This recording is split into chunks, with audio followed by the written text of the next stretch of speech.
안녕하세요, 서경석입니다. 오늘날 세계는 거미줄 같은 인터넷망으로 연결되어 있습니다.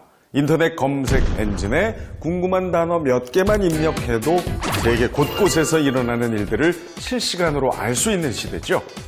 그중에서도 구글은 전 세계에서 가장 많이 사용되는 검색 엔진인데요. 한 분석에 따르면 컴퓨터 사용자의 약 71%, 휴대폰 사용자의 약 95%가 구글을 사용한다고 합니다. 구글을 통한 하루 검색 건수만 해도 무려 35억 건에 이르죠.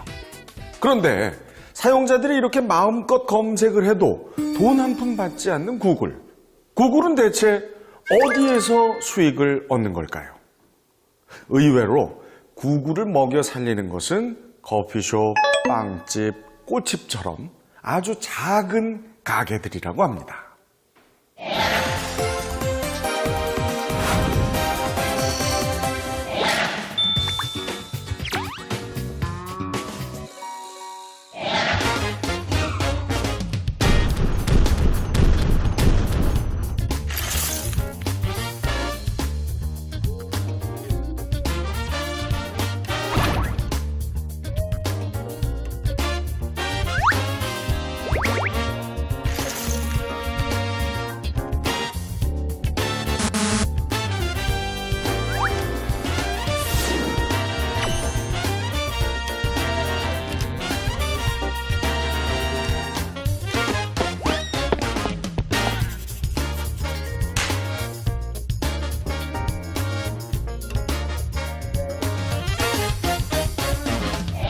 구글 광고 매출의 대부분은 꽃집, 커피숍, 빵가게 같은 작은 업체들 광고료인데요. 이것이 세계적인 대기업들 광고료의 총합보다 많다는 것 믿기지 않으신다고요? 자, 그럼 이 그래프를 한번 보시죠. 자, 물론 대기업들의 광고료는 엄청납니다. 그에 반해 소규모 광고주들의 광고료 얼마 되지 않죠. 하지만 그것들이 모이면 그 액수가 일부 대기업을 뛰어넘게 됩니다.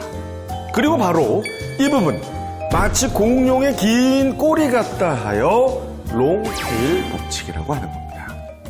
이 법칙은 세계적인 저널리스트 크리스 앤더슨이 2004년에 처음으로 소개했는데요. 그가 롱테일 법칙을 발견할 수 있었던 것은 디지털 주크박스 기업의 CEO 로비 반 아디베의 질문 때문이었다고 합니다. 앤더슨이 로비 반 아디베의 사무실에서 일할 당시의 일입니다. 앤더슨은 어느 날 아디베로부터 이런 질문을 받게 됐죠. 주크박스에 있는 1만 종의 앨범 가운데 분기당 한 곡이라도 팔린 앨범이 어느 정도나 될 것 같습니까? 앤더슨은 고심 끝에 그렇게 많은 곡 중에는 분명 철진한 유행가도 있을 것이고 인기 없는 것도 많을 테니까 앨범이 판매된 건 그 중에 50% 정도 되지 않을까요?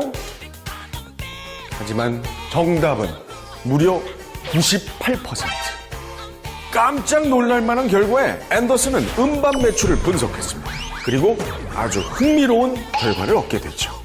큰 인기를 끈 곡들의 매출이 비주류 곡들의 매출보다 오히려 더 적었던 겁니다. 히트하지 못한 곡들이 많이 모여서 긴 꼬리를 만든 셈이죠. 이처럼 롱테일에 해당하는 비인기 상품에 대한 소비는 예전부터 꾸준히 있었습니다. 하지만 롱테일의 법칙이라는 용어가 본격적으로 쓰이기 시작한 것은 2004년 이후의 일인데요. 왜 하필 그 무렵에 롱테일의 법칙이 주목받게 된 걸까요?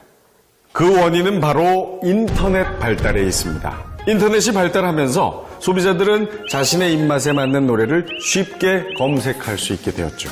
그러다 보니 히트곡뿐만 아니라 개개인의 감성에 딱 맞는 비주류 음악들도 꾸준히 팔리게 된 겁니다.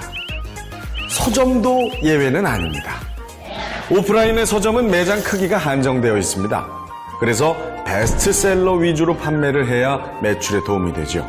하지만 온라인 시장이 생긴 후론 상황이 달라졌습니다. 인터넷에 책 사진 몇 장만 올리면 책을 판매할 수 있기 때문인데요. 공간에 제약이 없는 온라인 서점에는 오프라인 매장과는 비교할 수 없을 정도로 많은 책을 판매할 수 있습니다.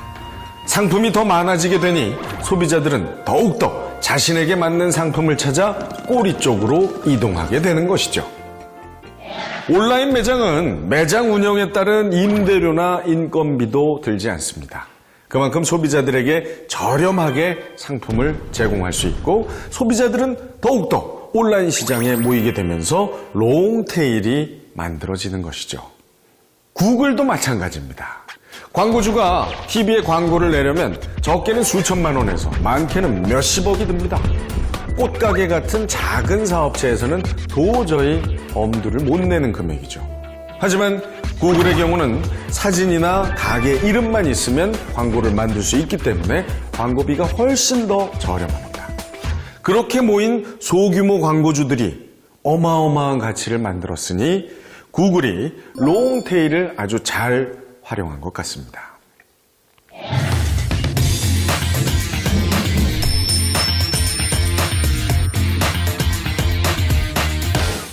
오늘은 사소한 다수의 반란, 롱테일 법칙에 대해 알아봤는데요.